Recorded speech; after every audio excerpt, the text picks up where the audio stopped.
Next guest, Devan Kaney, joining us right now. Scoops. Our Eagles sideline reporter, getting ready for her second playoff run on the sidelines with the Eagles. Devan, how you doing?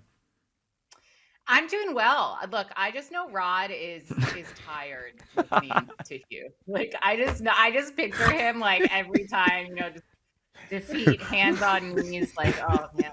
Nobody wants you to get this Falcon job more.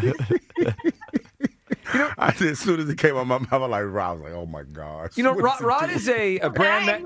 What were you talking about San Francisco sightseeing? I'm Yeah. like, what? No, Rod.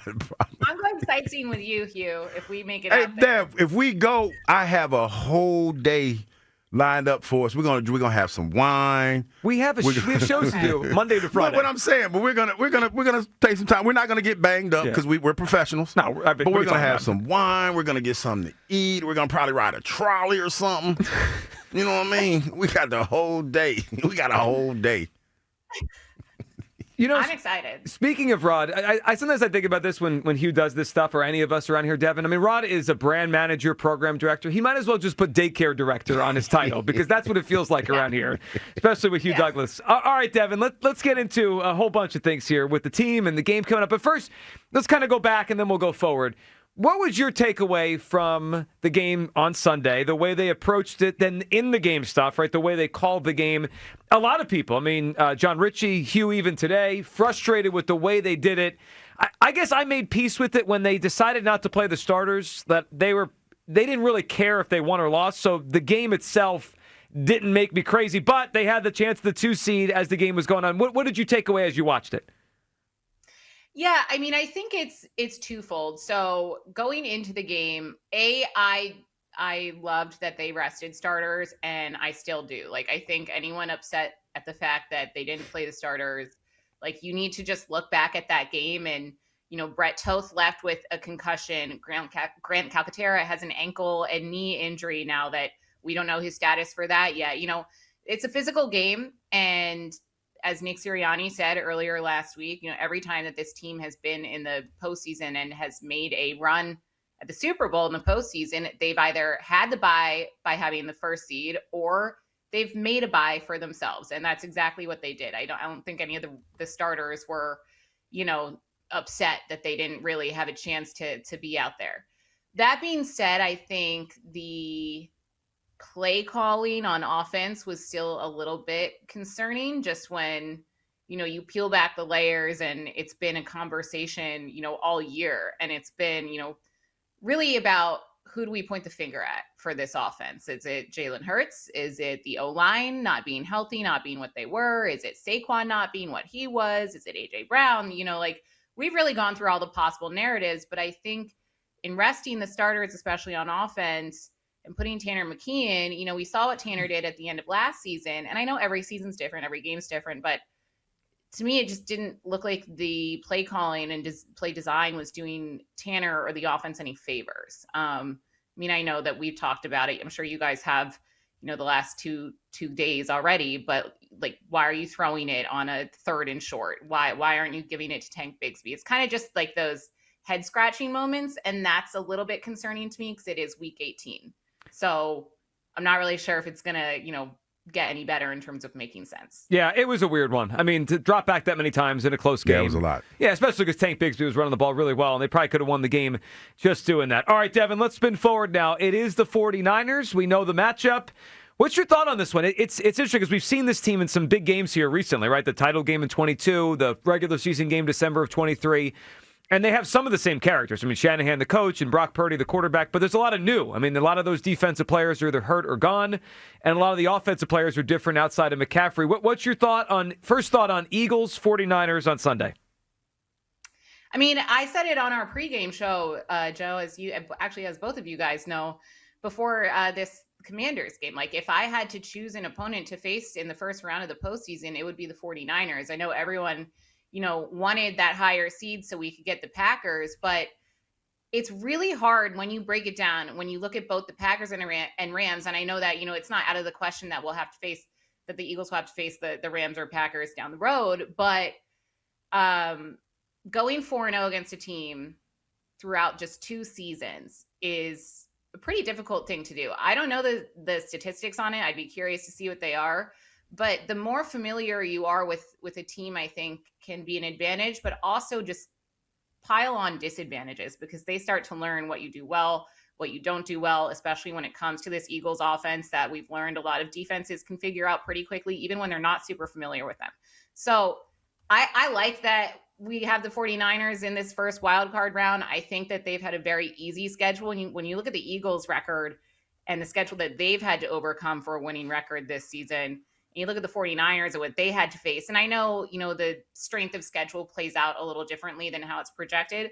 49ers still had a pretty easy time.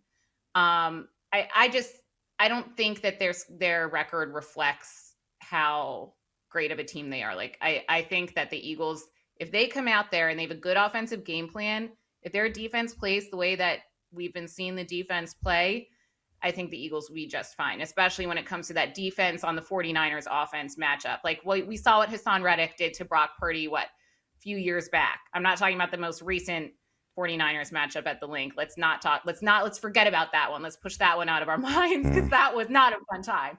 But when Hassan Reddick, got after Brock Purdy, made him leave the game, I think that we could see a scenario similar to that with this defensive front that the Eagles have. I agree. And look, they're good, and Shanahan's a great coach, so I'm not surprised they're back in the playoffs. But you're right, they played a weaker schedule. And Devin, I thought it was interesting watching the game this past Saturday night when they played the Seahawks, because the Seahawks are probably a little bit better version of this year's Eagles, but similar in that they're a defensive team and they're led by their defense, and they just crushed the 49ers. They held them to 3 points. Devin, when I watched that game, I got hope that this Eagles defense can win this game on its own, the way they're playing and how similar they are to Seattle, because they shut down the 49ers this past Saturday night.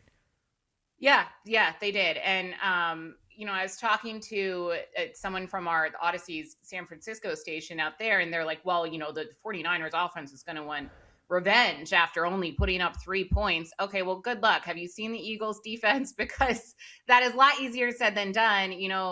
When you already don't really have the strongest receivers in the 49ers offense. Yes, you have Christian McCaffrey. We've seen our defense do pretty well against some of the best running backs in the league throughout this season, though. They did a pretty good job containing, outside of that Bears game, pretty good job of containing guys like Jahmyr Gibbs, of James Cook. That doesn't concern me too much. Brock Purdy seems like a quarterback that you can, get in his head a little bit. If you just get in his, point of view wherever he's looking, and you have Jalen Carter right there, Brock Purdy's the type of quarterback that I think they can really get to quickly if they have a fast start on defense. For me, it's the offense. And if this offense, and I don't even want to say just the running game, because we've seen a different version, it feels, of this Eagles offense like every single week. So it really just depends on what version, comes out on Sunday. But Jalen Hurts has proven that he performs his best under the brightest light. So as long as the offense is clicking and our defense does what our defense has been doing, I think the Eagles will be just fine. Devin, what's your take on the Lane Johnson situation? It's kind of interesting. He got hurt a long time ago now, right? It was November, I think it was.